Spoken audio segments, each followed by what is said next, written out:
The Clean Power Hour is brought to you by CPS America, the maker of North America's #1 three-phase string inverter, with over 6 gigawatts shipped in the U.S. The CPS America product lineup includes three-phase string inverters ranging from 25 to 275 kW.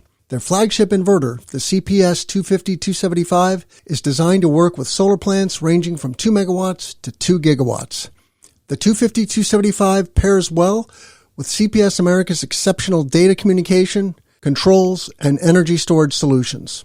Go to chintpowersystems.com to find out more. I think another thing that sort of part of our responsibility with NREL is to really make sure we're staying on top of the best available science and best available research. And so we have what is called our Inspired Data Portal, where we are collecting and synthesizing every single piece of research, whether it's from an academic or government source, on agrivoltaics. And so for this, we've got close to 700 papers that have been published on agrivoltaics research. And are you speeding the energy transition? Here at the Clean Power Hour, our hosts Tim Montague and John Weaver bring you the best in solar, batteries, and clean technologies every week. Want to go deeper into decarbonization? We do too. We're here to help you understand and command the commercial, residential, and utility, solar, wind, and storage industries. So let's get to it. Together we can speed the energy transition. We're here at the Solar Farm Summit, and my guest today is Jordan Macknick. He is a senior researcher at NREL, the National Renewable Energy Laboratory, and he's an expert in all things agrivoltaics. Welcome to the show, Jordan. thank you. Very happy to be here. Great to meet you. Tell our listeners a little bit about yourself and how you got interested in this subject of agrivoltaics. Well, my interest in agrivoltaics goes all the way back to about 20 years ago when I was working in the wind industry for an organization that was helping farmers learn how to own and operate wind turbines on their own farm for the benefit of those farms. I always thought it'd be great if we could figure out how to make that happen for solar as well. Yeah. But it wasn't until about 2010 when I was at NREL, when I had first started at NREL, when we planted our first agrivoltaic site on campus, where we planted pollinator habitat and other pasture grasses underneath panels in an experiment. What year was that? That was all the way back in 2010. Okay. Wow. So 14 years ago. When we were talking a little bit in the pre-show, you are, trying to keep your fingers in everything that's going on in agrivoltaics now in the United States. And, my previous guest with the American Farmland Trust indicated that about 10% of solar projects now have something to do with agrivoltaics. That's a good start. I would imagine that we're headed towards 50% sometime in the next couple of decades. And I think that is a very good thing. I think it's good for rural communities. It's good for farmland. It's good for solar developers who are increasingly finding that local communities are pushing back on their projects. But what is your mission, and what is it? How do you see the landscape of agrivoltaics today? So that's not an easy question to answer. Sorry. Well, partly because the field is so dynamic right now. Yeah. So we are seeing we're really in the early stages of the agrivoltaics field. There's still so much entrepreneurship, ingenuity, creativity happening with people figuring out, how can we make agrivoltaics work for this farm? How can we make agrivoltaics work for that farm? And so we're seeing a sort of an explosion of brand new ideas and things being tested out in a lot of different places, which I think is frankly a really exciting time. One of our missions at NREL, as it relates to agrivoltaics, is to try to provide foundational data and services that will allow people to have new ideas, new technologies, to make those technologies better, but also for landowners, for solar developers, state agencies, permitting agencies, to better understand, okay, is this technology real? Does this have a high likelihood of succeeding? Yes or no? There's a strong need for just some basic data on costs, on performance, on impacts on soil, water, microclimate, you name it. that's sort of our mission, is to provide a lot of that foundational information to better enable people to make more informed decisions. I was talking last night with a farmer who's also a solar consultant in Canada, in Ontario, and he was kind of questioning me about the state of the state. And, my answer was, it's kind of all over the map. And one of the challenges for developers and farmers, I think, is that we don't have good enough tools today to quickly analyze a particular geography, a particular soil type, a particular ecosystem type, and prescribe to that farmer, to that landowner, have you considered this type of agrivoltaic solution, right? So we kind of need a platform that allows a developer to say, okay, I want to develop a 100 megawatt site in central Illinois, which today is corn and beans, and tomorrow could be solar plus X, Y, and Z. Is that something that NREL is thinking about?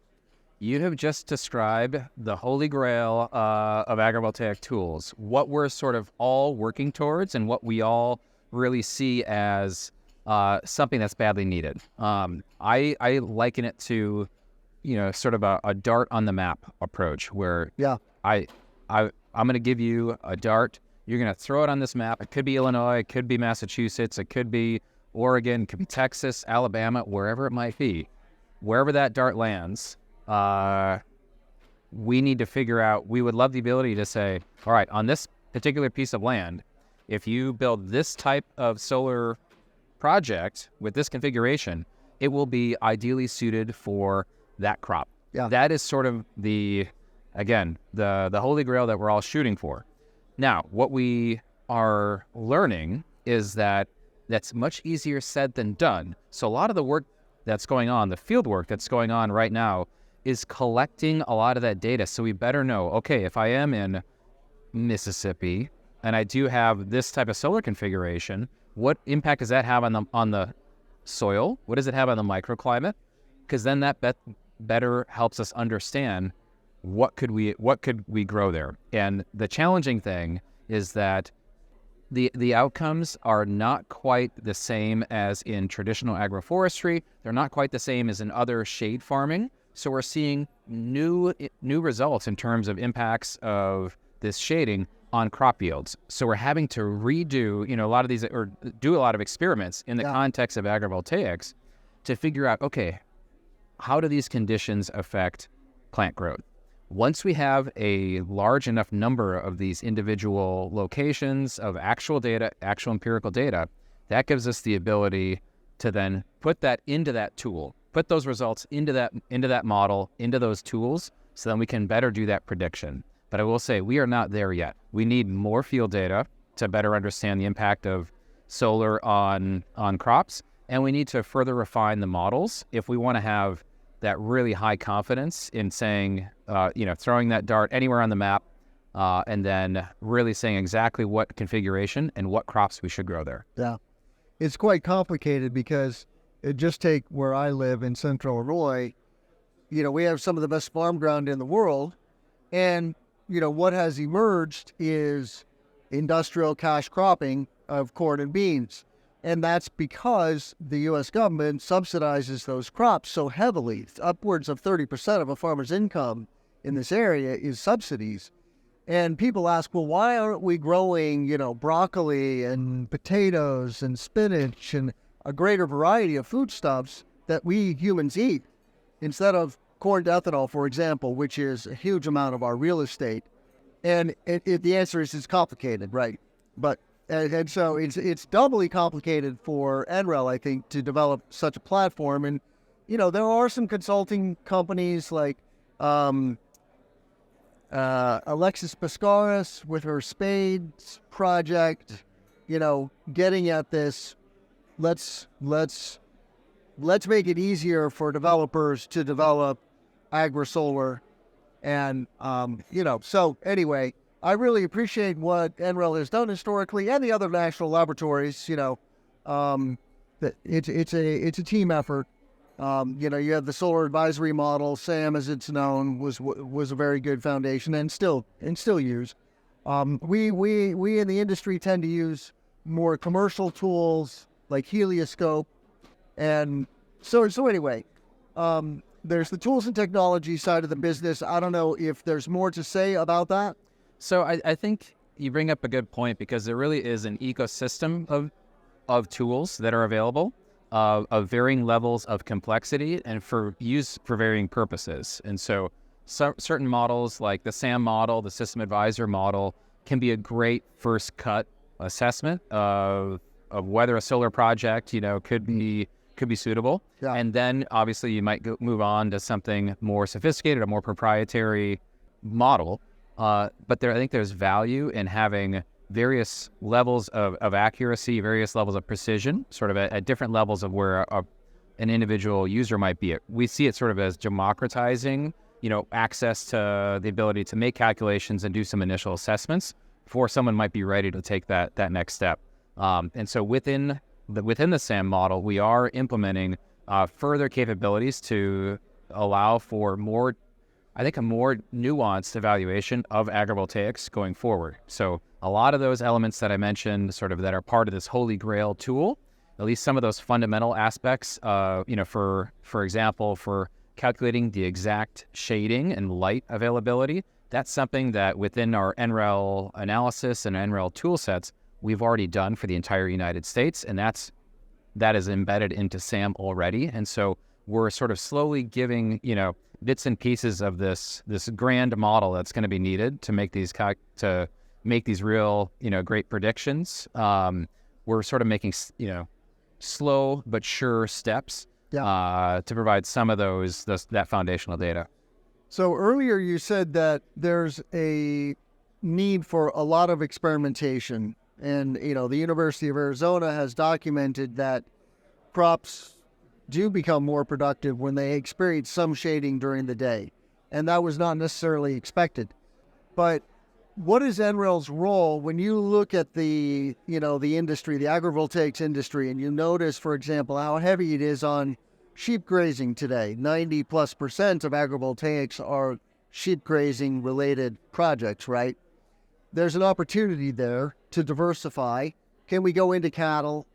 Can we go into other cash crops, cotton? Can we go into other foodstuffs? What is NREL's role in that diversification? Yeah.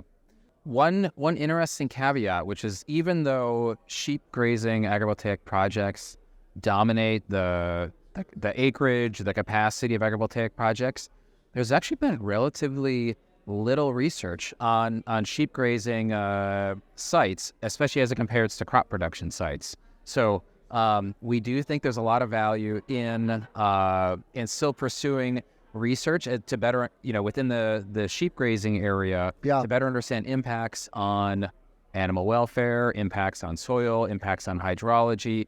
There's still more we need to learn about things that are even though they're so widespread, and we have so many projects, there's still more we can learn about sheep grazing and solar to better optimize those systems, better optimize your stocking rates, etc.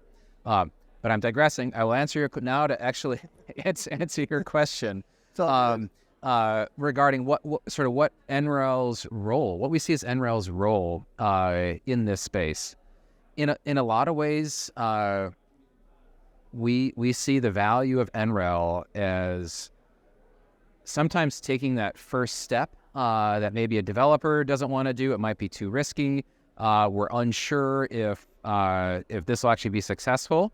I think one of the purposes of a national lab, in a research lab, is to take, that first step when it is uncertain and explore areas that haven't yet been addressed and undertaken. And so this goes all the way back to the origins of NREL's Inspire project, where we started, really looking at agrivoltaics in earnest back in 2016. And back then, it was very much a niche. There was a lot of skepticism over whether this was possible at all. So before the Arizona paper came out, there was still a lot of uncertainty. We sort of saw it as our role to help demonstrate that yes, things can grow underneath solar panels, and B, a greater understanding as to why things might grow or not grow as well underneath solar panels. And so we really, I think, see it as our role is to help, in some cases, take that first step to reduce the risk for others, and then broadly share the information and insights that we gather from this so that other people can, learn from what was successful or not successful. And in cases where we've seen things not being successful, we don't want people to replicate things that are not successful, because with agrivoltaics, it's a large investment, a large sunk investment if you're not successful with what you do. So we really try to, I think, minimize the risk that other researchers and other developers might take in developing an agrivoltaics project. The Clean Power Hour is brought to you by CPS America, the maker of North America's #1 three-phase string inverter, with over 6 gigawatts shipped in the U.S. The CPS America product lineup includes three-phase string inverters ranging from 25 to 275 kW. Their flagship inverter, the CPS 250-275, is designed to work with solar plants ranging from 2 megawatts to 2 gigawatts. The 250-275 pairs well with CPS America's exceptional data communication, controls, and energy storage solutions. Go to chintpowersystems.com to find out more. I mean, I hearken, as for your comments on sheep grazing, I hearken to my interview with J.R. Howard, whose company, Texas Solar Sheep. I had no idea that there was such a company, but he's a well-known player now in Texas. And, he commented, though, that there's not enough sheep and not enough grazers in the solar industry today. Yeah. There's an opportunity still. And there's gigawatts and gigawatts of new solar coming online each year now in the U.S. And vegetation management, traditional vegetation management is expensive. It is the number one most expensive aspect of solar O&M. And so I resonate with developers kind of going there quickly to the grazing aspects. What about cattle grazing, though? Can we do it? Is it happening? Is somebody experimenting with that? Yes, we can do it. Yes, it is happening. And yes, we can also do more experimentation and figure that out. I think one of the big challenges we are going to face with cattle grazing overall, though, is the height concern. And as you think about it, with traditional utility scale solar designs, that additional height leads to more costs, higher costs. So you have more steel. Yeah. It's going to drastically increase your installed capital costs. But we can still do it. It's still possible. Cattle, like it. So there's been research and demonstrations in Minnesota. There's an ongoing project in Georgia. There's been demonstrations in Colorado, another project being built in Oregon. So also in Massachusetts. So there's a handful of different places where people are already experimenting with it, already trying to best understand how could this work. I think the key for the industry is figuring out what is that right balance between what are acceptable cost increases that could allow for cattle grazing, compared with the just the other benefits that you might get in terms of health and animal welfare benefits for the cattle, other benefits to the soil, etc. So it's really going to be a question coming down to not only economics, but then how you're weighing traditional solar economics with agricultural economics and finding that right balance. Because I think as we've heard many times before, the United States definitely consumes much more beef than we do lamb. Yeah, 40% of the real estate of the open lands in the United States are used in some way, shape, or form for feeding livestock. And so it's a huge amount of real estate, and we only need some fraction of that to solarize some fraction of that. But it does seem like, just like they discovered at the University of Arizona, that some crops like a little bit of shade. The animals seem to gravitate to the shade as well. right? And a less stressed out animal is going to be a more productive animal. And so, Absolutely, and that's what the results of the research in Minnesota have shown. Sort of lower heart rates, lower stress on the animals when they're in the shade under the solar panels. The work that's going on in Georgia is showing similar preferences and benefits to cattle underneath the panels. I think there's more research needed to actually quantify a little more clearly what those potential benefits are. But I think we're seeing from those initial results that the cattle do prefer it. So what else related to your work and NREL's work would you like our listeners to know about, and what is it that you're here to take home? Yeah. So through NREL's work and through our Inspire project, which was the Department of Energy's first investment in agrivoltaics going all the way back to 2016, is really it's meant to be a service that we, providing fundamental data to the broader public, fundamental data to solar developers, to farmers, ranchers, policymakers. And so on our website, we have a lot of, I think, really interesting resources. So one of those is our agrivoltaics map. So this is where we are tracking every single agrivoltaics project that's been built in the United States. And we have details on how big it is. Is it elevated? Does it have, how wide are the rows? What sorts of technologies are we using? And within that, so we currently have tracked over 500 agrivoltaic projects in the United States right now, totaling over 10 gigawatts of solar capacity. We've got projects in Alaska, in Hawaii, in Puerto Rico, all across the continental United States. So we're really seeing, agrivoltaics sort of have its own flavor in each of these areas. So for the project in Alaska, they need to have the panels much, more widely spread apart because of the low angle of the sun. And so there's a lot more different things you can do if you have 40, 50-foot spacing in between panels compared if you only have, 15 feet in between the panels. And so we're seeing sort of a local flavor to how agrivoltaic projects are being built, where they're being built, what people are growing. And so this agrivoltaics map, I think, is a really useful resource for people to learn about what agrivoltaic projects already exist close to me. So that's one thing I think is a really great resource that I would like to make sure people know about. A second resource. Is that easy to find? If I just Google agrivoltaics map and NREL, will I find the map? It should be the very first link that pops up. Yep. Right. And it's a dynamic map, so you can click on a project and get more information? Yeah. So you, for every project, you click on it, it can bring up some pictures about that project, all the details about how big the project is, what types of solar panels they're using, if they have any, novel configurations like panel height, panel spacing, things like that. Further links, other news stories about that project. So it's very dynamic. You can also filter. So if you only want to see crop production sites, there's about close to 36 crop production sites in the U.S. right now.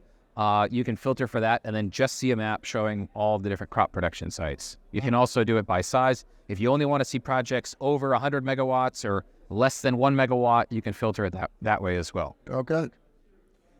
What else should our listeners know about your work?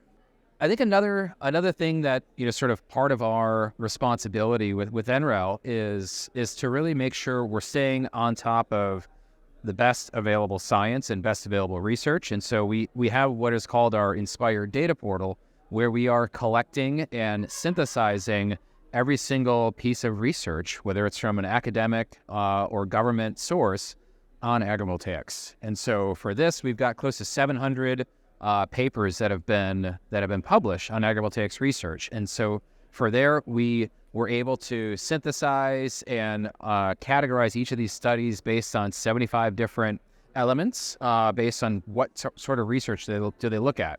And so this database is also filterable, sortable, easy to access. So if you really want to know, I'm interested in, what's the best available science on crop production on tomatoes, for example, you can go to this resource and find the 65 papers that have been published on tomato research and agrivoltaics, for example. Or if you're interested in the impacts of, economics of sheep grazing, then you can filter by that and narrow it down to the studies that have been done on that topic. And what is the relationship between that and like the Agrisolar Clearinghouse? So the Agrisolar Clearinghouse is a great partner of ours. So we provide a lot of complementary services. The Agrisolar Clearinghouse is really targeted towards farmers, landowners who want to build a project on their farm. And they're saying, I need practical information about the steps that are needed if I want to build a project on my farm. We interact with them because the work that we do is much more focused on broadly understanding, the research and using that to inform what those next steps should be. And so the work that we do is I think, much more broad in scope and can be used for different purposes. So including if you are a farmer wanting to build an agrivoltaic project, and grow tomatoes, you can go to the Agrisolar Clearinghouse, sort of learn about those steps and the processes along the way to do that. When it actually comes time to figuring out, okay, how should I be growing these tomatoes? What's it going to do for my water yield? How should I design this? That's where a lot of the data portal information might come in handy that we have, which provides a lot more, I think, sort of specific detail on outcomes and the sort of the nitty-gritty details associated with an agrivoltaics project. Very well. Check out all of our content at cleanpowerhour.com. Please give us a rating and a review on Apple and Spotify. Reach out to me on LinkedIn. And Jordan Macknick with NREL, thank you so much for coming on the show. How can our listeners find you? You can search NREL, Agrivoltaics, Inspire, and it'll take you right to us. Awesome. I'm Tim Montague. Let's grow agrivoltaics. The Clean Power Hour is brought to you by CPS America, the maker of North America's #1 three-phase string inverter, with over 6 gigawatts shipped in the U.S. The CPS America product lineup includes three-phase string inverters ranging from 25 to 275 kW. Their flagship inverter, the CPS 250-275, is designed to work with solar plants ranging from 2 megawatts to 2 gigawatts. The 250-275 pairs well with CPS America's exceptional data communication, controls, and energy storage solutions. Go to chintpowersystems.com to find out more.